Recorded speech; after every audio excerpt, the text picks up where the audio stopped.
พอดีมีแม่นั่นเพิ่นให้เข้ามาหาว่ะแม่วันเพิ่นว่าเข้ามาหาอันเกษากับอาสมบัติแน่ว่าซั่นเป็นจังไดเพิ่นว่าเข้ามาหาเพิ่นแน่ว่าซั่นเป็นจังไดเรื่องรถเรื่องนั้นน่ะพอเนาะสายแล้วเพิ่นถามก่อนเด้งวันหนึ่งแล้ว งวดเดียวก็ได้ยินข่าวว่ามันยังคือสิบ่ไหวซั่นบ่โดยใดคือว่าเราก็จะส่งคืนบริษัทครับมันสิบ่ไหวก็สิได้ส่งคืนเพิ่นนะน่าจะตอนแรกตัวนึงอันที่ว่าเฮายืมก็คือใช้ชั่วคราวซื้อเนาะเพื่อเอามาแล้วเนาะโดยน่าจะพอ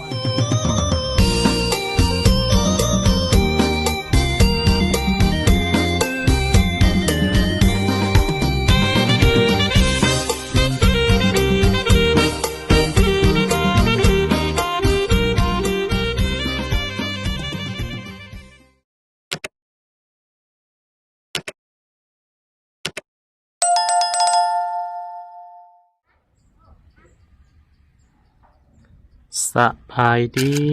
พ่อแม่พี่น้องเบิดสู่หูสู่คนเบิดสมองสบอนกันแล้วกันเนาะพี่น้องเนาะโดยทำผสมมาพบมาพอกับช่องมาไทยอีกเช่นเก่าเช่นเคยมื้อนี้พี่น้องก็อยู่ที่หมู่บ้านสายบุญอีกคือเก่าเนาะท่านผู้ชมนี่แหละเขามาหาทางไอ้สมบัติกับเกษาเพิ่นมื้อนี้เนาะท่านผู้ชมเนาะพอดีมีแม่วันเนาะพี่น้อง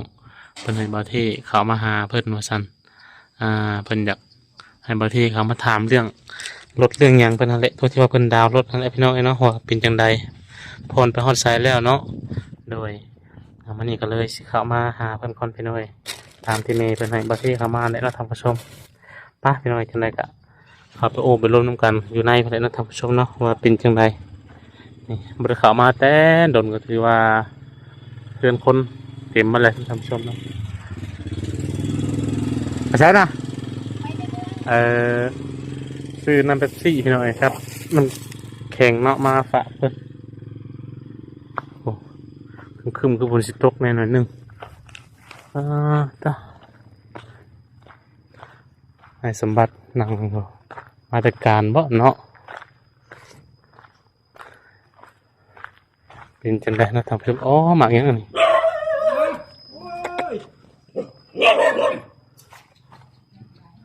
มายังมาตุ้มแย่บ่นี่เขาตุ้มแย่แท้จื้อบ่ได้บ่เดี๋ยวเนอะเราไม่ได้เข่าแห้งจื้อบ่ได้โทษเนาะ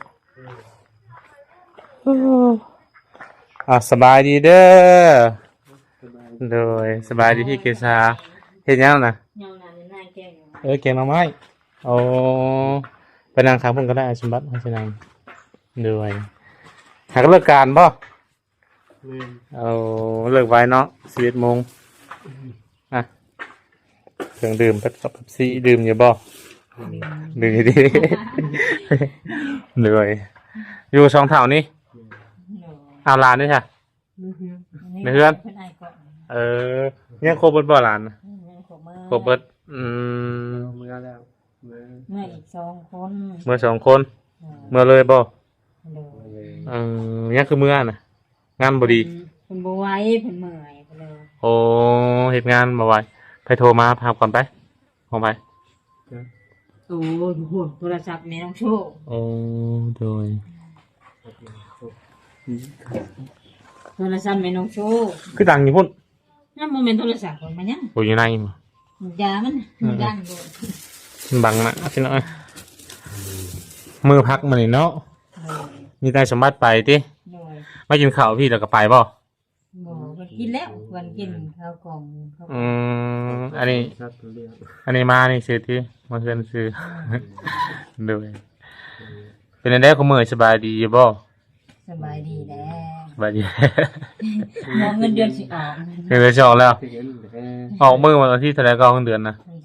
ที่5โยมันนี่ก็วันที่1เลยเนาะนี่อีกก็พอแห้งแล้ว3-4 มื้อสิได้เงินเพิ่นเนาะได้หลายอยู่ดอก7-8 ล้านหมดเลยเนาะ2 คนครัวบ่บางทีเร็วๆนี่ก็ได้แต่3 ล้าน9คนนึงนะบ่อันนี้ก็เป็นล้านตัวนี้ก็เบิกล้านนึงนะเบิกมาซื้ออยู่สิกินเดือน2 ล้านเดือน2 ล้าน2ไอ้สมบัตินี่น้อยกว่าในเกษาเพิ่นเพิ่นบ่มีโอเด้ เอกสาร โอ้ นี่ กัน7 โมงวันนี้ก็เปลี่ยนเซตตะกี้โมง8 เออเปลี่ยนมาใหม่ติ ไม่ใช่ไม่ใหม่เดียว อืม กินมาทัน โดยพอดีมีแม่นั่นเพิ่นให้เข้ามาหาว่ะแม่วันเพิ่นว่าเข้ามาหาอันเอ้ยเกษากับอาสมบัติแน่ว่าซั่นเป็นจังไดเพิ่นว่าเดี๋ยวเพิ่นเฮ็ดอยู่นี่แหละแต่ว่าอยากให้เบิ่งอยู่แต่ว่าเบิ่งบ่ได้เอาถ่ายคลิปไปเลยโทรศัพท์เครื่องเดียวโดยเข้ามาหาเพิ่นแน่ว่าซั่นเป็นจังไดเรื่องรถเรื่องนั้นน่ะพรเฮาใส่แล้ว เพิ่นถาม ก่อนเด้งวันหนึ่งแล้ว หมดยาว งวดเดียว เนาะ อืมคือได้ยินข่าวว่ามันยังคือสิบ่ไหวจังบ่โดยใด คือว่าเราก็จะได้ส่งขึ้นบริษัทครับ ยังสิบ่ไหวก็สิได้ส่งคืนเพิ่นล่ะ เออ น่าจะตอนได้วันหนึง อันที่ว่าเขายืมก็คือใส่ชั่วคราวซื้อเนาะเพื่อมาแล้วเนาะ โดย น่าจะพรได้ ผ่อนได้ ในงวดหนึง งวดหนึง งวดที่2หรืองวดที่3ไปเอาป้ายมาว่า งวดที่2และงวดที่3จะเป็นไปกัน ยังบ่ได้ป้ายเนาะ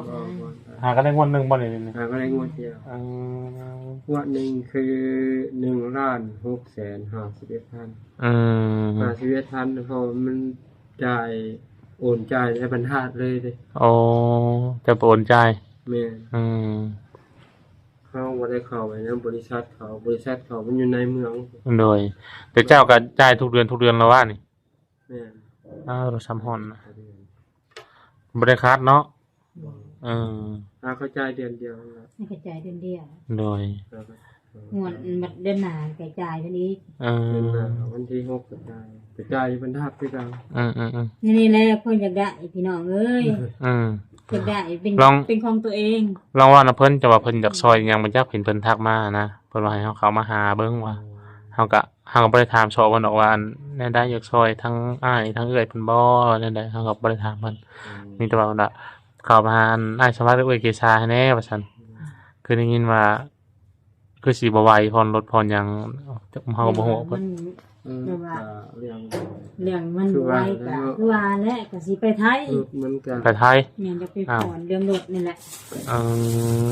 มีข่าวว่าอยู่ไทยมันได้จัดไปดีนะดูว่าเดือน ได้ นึ ละ ง ไป ก็ ไท เฮาย มีเงินเฮ็ด ก็ยังบ่มีบัตรเห็นยังบ่มีเงินบัตรปอด เคยไปบ่ไปไทยนะ ไปก็ไปที่มุกดาหารนี่แหละ มุกดาหาร เขาบอกเขาวันไปก็เห็นความสำคัญอุปสรรคพี่น้องเอ้ย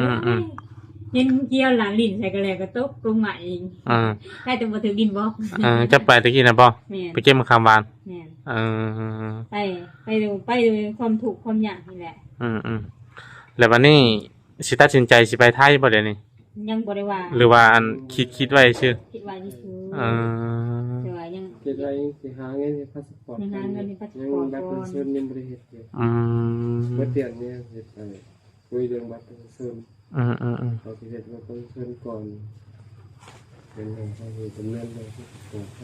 แต่ก็ยังบ่ได้ว่า ยังบ่ฮู้ สู่เฮ็ดน้ำบ้านนะนี่เป็นอันใดคือมันบ่พอได้ป่มันบ่รอดบ่ เตียนแล้วก็บ่เตียน เดือนมาเงิน ซึ่งเจ้าบ่ได้มีบัญชีเก็บบ่จ้ะ โอ้ก็มี หรือว่าอันซึ่งเจ้าได้ออกมาแล้วเอาเงินสดมาเลยสิบ่ แล้วก็มันก็มีบัญชีโอนเงินอยู่ แต่ ว่ายังห่างในบัญชีอันเจ้าของก็ยังอยู่แสนปลาย เส้นปลาย นี่กี่ เจ้า บัญชีก็มีแต่บัญชีเมียบัญชี มีแต่บัญชี เจ้าจะเปิดแล้วบัญชีเนาะแล้วบัดนี้เนี่ยอยู่ลาวแล้วเงินบ่อยู่ติได้มาแล้วบ่อยู่บ่ ได้มากเลยจ้ะเฮาก็บ่ได้อยู่ซื้อกินไปเป็นคุมื้อเนี่ยไปเฮ็ดกินไปเวียกอยู่บริษัทเฮาก็ ไปไทยก็ยังบ่ได้ฟันธง 100%นะพ่อพี่น้องแต่ว่าบาสมบัตินี่แต่ว่าเกินไว้ซื่อๆนะเกินไว้ไปเลยไป ยังไปบ่ไป ยังบ่ได้เฮ็ดพาสปอร์ตเนาะพ่อพี่น้องพาสปอร์ตยังบ่ได้เฮ็ด ไปก็ย้อนเรื่องรถนี่แหละยังให้มันจบไม่ไว คันคิดว่าคำว่าไปไทยคิดว่าต้องได้ทิมรถ สิบ่รอดเนาะขับบ่ได้ไปไทย คิดว่านั้นเกินไว้ ไปไทยก็ยังกินรถนะ 100%ยังบ่ได้เนาะพี่น้องลาง ก็อยากให้มันเป็นของเจ้าของเองแน่รถก็ได้เฮาดาวมาเฮาก็อยาก มันก็เป็นของเจ้าของเองค่ะก็ดีใจ ดาวมานี่ชุมจะจ่ายคนเท่าไหร่ก็ หลานนึง ล้านหนึง หลานฮุก ล้านหก แม่ แล้วมันนี่ชุมเจ้า ด่ามาว่ามันแล้วเนาะ เออ ว่าสมบัติเป็นคนไปด่าเองว่าสมบัติเป็นคนไปอนุมัติรถออกมาเองผู้เดียวเนาะเมื่อต่อมาจะคอยมีจะคอยเข้าไป อันอันดาวมาแล้วบริษัทเป็นโทรมาแต่เวียงจันทน์บอกว่าถ้าว่าห้องบริษัทใหญ่เป็นโทรมาเห็นบอกว่าถอกก่อน5,300,000แต่ว่าบริษัทที่จะออกถอกไปก่อนแต่ว่าห้องบริษัทเขากีบแล้วนะครับแต่บริษัทเพิ่นบอกนั้น โดย หัวหน้าเพิ่นบอกนั้นหัวหน้าบริษัทหัวหน้าผู้เพิ่นนั่นให้เฮาดาวน์รถนะ เพิ่นทั้งอันห้านเพิ่นอนุมัติให้ก่อนบ่นะ5ล้านนะ แม่ 5,300,000 คู่คนเลย แล้วมันนี่เนี่ยเพิ่นไล่เอาน้ำเจ้าน้ำล้างบัดนี้ติ แม่ แล้ว บัดนี้แล้วเพิ่นมาถามว่าเจ้าสิผ่อนนี่จักปีเจ้าเนาะ2 ปีมันตกอยู่5 ล้านตกอยู่1,800,000 ต่องวดเนาะ ต่องวดถ้ามัน2 ปีถ้ามันภายใน2 ปีครึ่งละ5,600,000 1,600,000เนาะว่าผิดเนาะพี่น้อง1,641,000ต้องจ่ายค่าโอนจ่ายเลยจ่ายค่าโอนจ่ายหั่น1,651,000เพราะว่าเพิ่นเสียค่าโอน15,000ไกลได้ใครเพิ่นก็เอาเท่านั้นโดยทางบัญชีบรรทัดเนาะพี่น้องแต่ว่าทุกครั้งแต่ว่าสิไปจ่ายเงินต้นได้ไปจ่ายอยู่บรรทัดจ่ายอยู่ห้างสะสมต้องให้เพิ่นโอนให้เนาะจะจังบ่ได้เข้าห้างเฮาโอนเงินนั่นเข้าบัญชีเพิ่นเลยเพิ่นโอนเงินนั่นเข้าบัญชีทั้งนั้นแล้วก็เฮาก็เอาเงินสดให้เพิ่นนั่นน่ะเงินสดเฮาเองจ่ายเพิ่นเพิ่นมีคิวโคดจ่ายเป็นจ่ายให้แล้วเฮาได้โอนเงินสดให้เขาเจ้าโดย1,651,000แต่ละเดือนเป็นได้เดี๋ยวนี้มันบ่ได้คือตะกี้บ่คือแบบเบิ่งซุมเจ้าคือแบบเฮาเบิ่งนี่คืออยากมีความคิดหลายตอนนี้คิดแน่มันแบบคือว่าเราขาดเรียกหลายเราขาดแยกมือไปกีชาบ่แต่งานดองนงละตีแต่ก็เราขาดโอแล้วก็หามื้อขาดโอก็ที่ว่าบ่ได้แล้วถือว่าเพิ่นตัดแม่นบ่ตัดเงินเฮาอีกขาดโอนี่คำบ่เฮ็ดโอนี่ตัดออกเท่าใดคือเฮาขาดโอ3 เซนต่อมื้อได้แม่ขาดมื้อขาดโอหามื้อว่าจะว่าหามื้อมันก็ทิศนึงนี่มันตีมันทิศนี้นะเขาบ่ได้ขาดโอแต่ทิศดินมันก็หามื้อมันก็มื้อละ3 เซนมันตกเท่าใดปานกลัวมันบ่แม่คือคนก็ตัดคือว่าตัดงอกเงินฟรีเลยแม่ตัดแล้วบ่มีการต่อรองกันอย่างเอาเจ้าคือขาดจ้ะช่วงนั้นขาดแล้วมันเป็นมันบ่อยู่ดีมีแห้งบ่อยู่ดีมีแห้งบางมื้อก็ไผดูลายก็จนเรื่องก็บ่เรื่องถ้ามันเก็บเป็นไข่เขาเป็นเก็บเป็นไข่เขาบ่ได้ยังไหวบ่ได้คิดเห็นใจเฮาว่าเจ็บปวดไข้ได้หนาวบ่ได้คิดเนาะมีแต่จ้องสิตัดอย่างเดียวแต่วันขาดมื้อนึงก็เขายังหลายคนได้ว่าสลบไปจนว่าแต่ก็มีน้องพ่อนี่ก็เขายังตัด1,500,000เป็นเดือนที่ว่าได้หน่อยเวลาที่ไหนยังบ่เดี๋ยวก่อนเวลาเบิ่งก็มีแนวคิดนั่นจังหน่อยเนาะเบิ่งนี่มันบ่ซอบบ่ใส่แบบว่าบ่อันนั้นหั่นนะเบิ่งจากภายนอกแบบว่ามีความคิดหลายว่าซั่นซะมันบ่คือช่วงแรกๆหรือว่ามันค่าใช้จ่ายหลายในครอบครัวบ่ก็แม่นแล้วคือคันสมมุติว่าคือหลานจะมาอยู่ซี่เพิ่นก็บ่ได้แบบว่าเงินเดือนออกเพิ่นก็บ่ได้ออกซอยเก็บค่าธนาคารนี่จะบ่ได้เก็บบ่ก็ออกอยู่จะเอาคนละเท่าใดบ่ได้แสนเงินเดือนเพิ่นผู้นึงน่ะเท่าใดฮะกันยิบได้กันยิบเป็นก็เพิ่นก็บ่รุดดอกมัน4 ล้านจักคันเก็บเดือนนึงคนละแสน6 คนบ่ ฮอดจี ก็แล้วแต่เพิ่นสิคิดเห็นกิน บ่เนี่ยอยู่ในกินเฮาต้องหารกันได้อันชาเอ้ยเพราะว่าเอามาอยู่มันนี่ก็บ่แม่นว่านั่นดอกมันหลายคนเฮาก็สิเลี้ยงมันก็บ่ไหวคือฉันเจ้าอยู่บ่ซี่แล้วนี่บัดเขาก็ได้เต็มบัดฉันเจ้าก็มีแต่จงเงินตัวเองออกหั้นนะมันต้องคิดคำนวณอ่ะค่าข้าวค่านั้นอยู่ในกินอาหารกันนั่นนี่ คอยซื้อดอกเมผักเอาเงินมาให้เพิ่น เฮาหารพวกนั้นอยู่ในกินอย่างนั้นแหละหมดผู้นี้ซื้อผู้นี้ซื้อนั่นนี่จังอันนั้นคันเจ้าสิซื้อแบบครอบครัวเจ้าอันมันนี่มันก็บ่ไหวเพราะว่าแล้วมันบ่มีเงินสิเก็บพุ่นแล้วเฮาต้องเว้านำน้องๆเพิ่นเพราะว่ามันหยังก็แพงขามันเงินใช้มันเต็มนี่นะ เดี๋ยวว่ามื้อเดือนก็มื้อเงินนั่นน่ะเดี๋ยวว่าเฮาบ่เห็นเดี๋ยวว่ามันสิของข่อยก็ยังอยู่เส้นใต้จงไว้อยู่เวลาเฮาเจ็บมันเป็นเฮาเพิ่นมอง เซ็นปลายเจ้าก็ออกบ่ได้เบิดเด้อบัดนี้เอาได้แต่เซ็นเท่าใด เดี๋ยวว่าเฮาก็สแกนแล้วก็สแกนให้เดี๋ยวว่ามันก็บ่ได้จ่ายนะเฮานี่มันเฮ็ดประกันสังคมให้เด้บัตรประกันสังคมมาเวลาเขามาเพิ่นก็บ่ได้ให้จ่ายมีแต่บริษัทจ่ายเองโดยมันตัดก็มีแต่80,000แต่ละเดือนเราต้องคำนวณมื้อนี้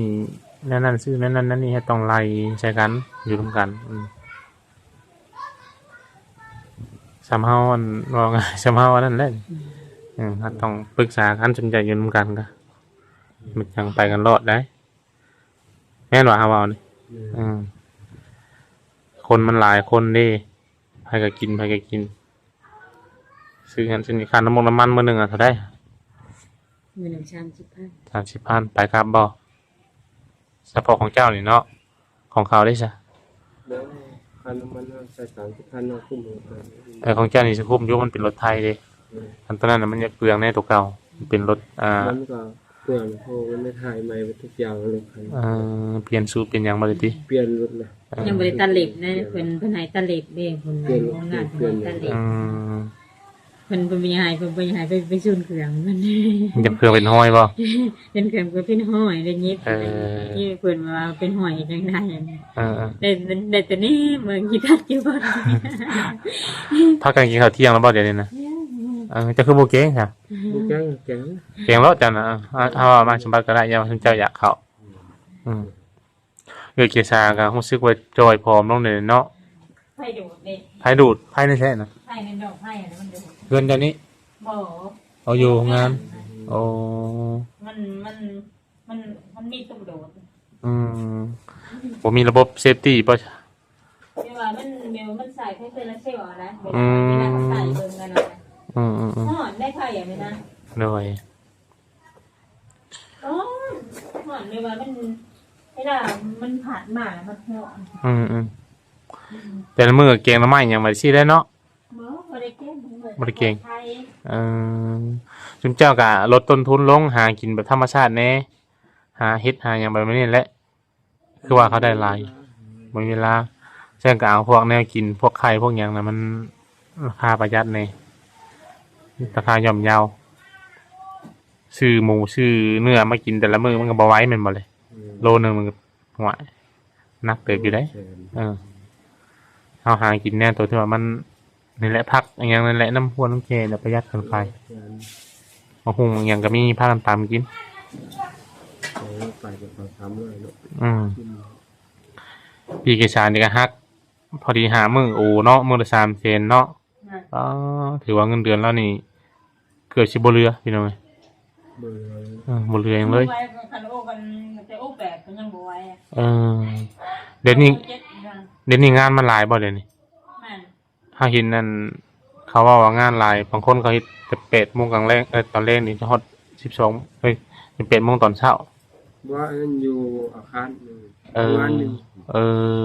งานนี่3 งานโรงงานตัวนั้นโรงงานสายไฟหยังบ่ตัวนั้นน่ะบ่โรงงานตัดยิบบัดโรงงานสายไฟที่จะคือมีนั่นบ่โรงงานสายไฟอยู่ในโรงงานของคนไทย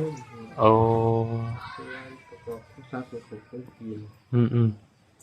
โรงงานนั่นอัสลอของคนไทยไปเฮ็ด24 ชั่วโมงเลยเนาะ เป็นที่เป็นกะดิเลยเพื่อแสดงเงินเพิ่นมาพี่น้อยต้องเหน็ดเหนื่อยลำบากกะสิไหวอยู่บ่ไปต่อไหวอยู่บ่ถามความในใจถามความรู้สึกเจ้าตอนนี้นะตามร่างกายกันเฮ็ดเวียกเฮ็ดนี่กะสิไปรอดอยู่บ่หรือว่าเริ่มสิถอยแล้วถอยที่ยังสู้ต่อได้เนาะเพราะว่าเรายังมีภาระอยู่ขวางหน้าอยู่แม่นบ่เจ้าต้องคิดใช้ตัวนี้เด้อเพราะว่าเจ้าเอามาแล้วคันเจ้าอยากได้เจ้าก็ต้องสู้จนสุดนั่นแหละคันเจ้าทอมาได้นี่เรียบร้อยเด้รถยังหลายเติบได้เนาะ30ปลายล้าน40เป็นบ่โอ้เกือบ50ล้านพี่น้อยรายจำนวนเต็มเนาะ48ล้าน6แสน30พัน48ล้านป้าตัวถ้ารายเป็นเงินบาทแล้วเป็นว่า48,430 บาทแล้ววันนี้มันเป็นรถดาวมันดอกเบี้ยมันขึ้นบัดมันสิตกฮอดมันเลยเป็นเซนพุ่นแหละมันสิไล่พุ่นแล้วนะมันดอกเบี้ยมันดิมันบ่คือซื้อสดว่าขอรายสำนั้นขอรายว่าสำนั้นบ่ได้มีมันสำนั้นแหละรายมาสำนั้นแหละรายมา48,430 บาทโดย